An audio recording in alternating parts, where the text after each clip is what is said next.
اور ان کی قوم ان سے بحث کرنے لگی تو انہوں نے کہا کہ تم مجھ سے اللہ کے بارے میں کیا بحث کرتے ہو؟ اس نے تو مجھے سیدھا رستہ دکھا دیا ہے، اور جن چیزوں کو تم اس کا شریک بناتے ہو میں ان سے نہیں ڈرتا، ہاں جو میرا پروردگار کچھ چاہے۔ میرا پروردگار اپنے علم سے ہر چیز کا احاطہ کیے ہوئے ہے۔ کیا تم خیال نہیں کرتے؟ بھلا میں ان چیزوں سے جن کو تم اللہ کا شریک بناتے ہو کیوں کر ڈروں، جبکہ تم اس بات سے نہیں ڈرتے کہ اللہ کے ساتھ شریک بناتے ہو جس کی اس نے کوئی سند نازل نہیں کی۔ اب دونوں فریق میں سے کون سا فریق امن و بے خوفی کا زیادہ حقدار ہے؟ اگر سمجھ رکھتے ہو تو بتاؤ۔ جو لوگ ایمان لائے اور انہوں نے اپنے ایمان کو شرک کے ظلم سے ملوث نہیں کیا، ان کے لیے امن و بے خوفی ہے اور وہی ہدایت پانے والے ہیں۔ اور یہ ہماری دلیل تھی جو ہم نے ابراہیم کو ان کی قوم کے مقابلے میں عطا کی تھی۔ ہم جس کے چاہتے ہیں درجے بلند کر دیتے ہیں، بے شک تمہارا پروردگار دانا ہے، خبردار ہے۔ اور ہم نے ان کو اسحاق اور یعقوب بخشے اور سب کو ہدایت دی، اور پہلے نوح کو بھی ہدایت دی تھی، اور ان کی اولاد میں سے داؤد اور سلیمان اور ایوب اور یوسف اور موسیٰ اور ہارون کو بھی۔ اور ہم نیک لوگوں کو ایسا ہی بدلہ دیا کرتے ہیں۔ اور زکریا اور یحییٰ اور عیسیٰ اور الیاس کو بھی، یہ سب نیکوکار تھے۔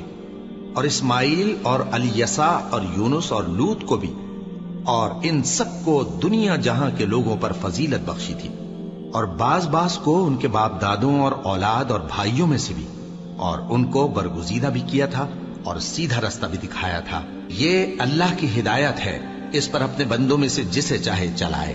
اور اگر وہ لوگ شرک کرتے تو جو اعمال وہ کرتے تھے سب ضائع ہو جاتے۔ یہ وہ لوگ تھے جن کو ہم نے کتاب اور حکم شریعت اور نبوت عطا فرمائی تھی۔ اگر یہ کفار ان باتوں سے انکار کریں تو ہم نے ان پر ایمان لانے کے لیے ایسے لوگ مقرر کر دیے ہیں کہ وہ ان سے کبھی انکار کرنے والے نہیں۔ یہ وہ لوگ ہیں جن کو اللہ نے ہدایت دی تھی، تو تم انہی کی ہدایت کی پیروی کرو۔ کہہ دو کہ میں تم سے اس کا کوئی صلہ نہیں مانگتا، یہ تو دنیا جہان کے لوگوں کے لیے محض نصیحت ہے۔ اور ان لوگوں نے اللہ کی قدر جیسی جاننی چاہیے تھی نہ جانی۔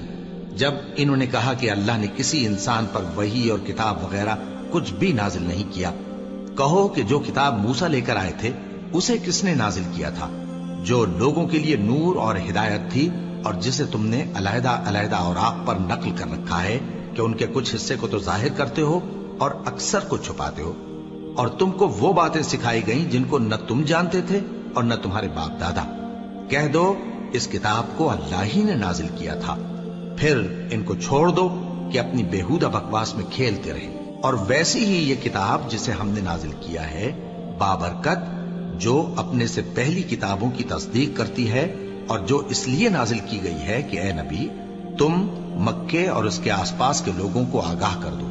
اور جو لوگ آخرت پر ایمان رکھتے ہیں وہ اس کتاب پر بھی ایمان رکھتے ہیں، اور وہ اپنی نمازوں کی پوری خبر رکھتے ہیں۔ اور اس سے بڑھ کر ظالم کون ہوگا جو اللہ پر جھوٹ باندھے یا یہ کہے کہ مجھ پر وحی آئی ہے، حالانکہ اس پر کچھ بھی وحی نہ آئی ہو، اور جو یہ کہے کہ جس طرح کی کتاب اللہ نے نازل کی ہے اسی طرح کی میں بھی بنا لیتا ہوں۔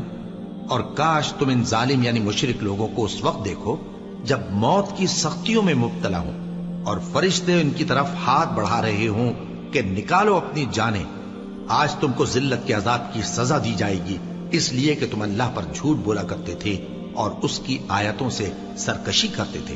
اور جیسا ہم نے تم لوگوں کو پہلی بار پیدا کیا تھا ایسا ہی آج اکیلے اکیلے تم ہمارے پاس آ گئے، اور جو مال و متاع ہم نے تمہیں عطا فرمایا تھا وہ سب اپنی پیٹھ پیچھے چھوڑ آئے، اور ہم تمہارے ساتھ تمہارے سفارشیوں کو بھی نہیں دیکھتے جن کی نسبت تم خیال کرتے تھے کہ وہ تمہارے سفارشی اور ہمارے شریک ہیں۔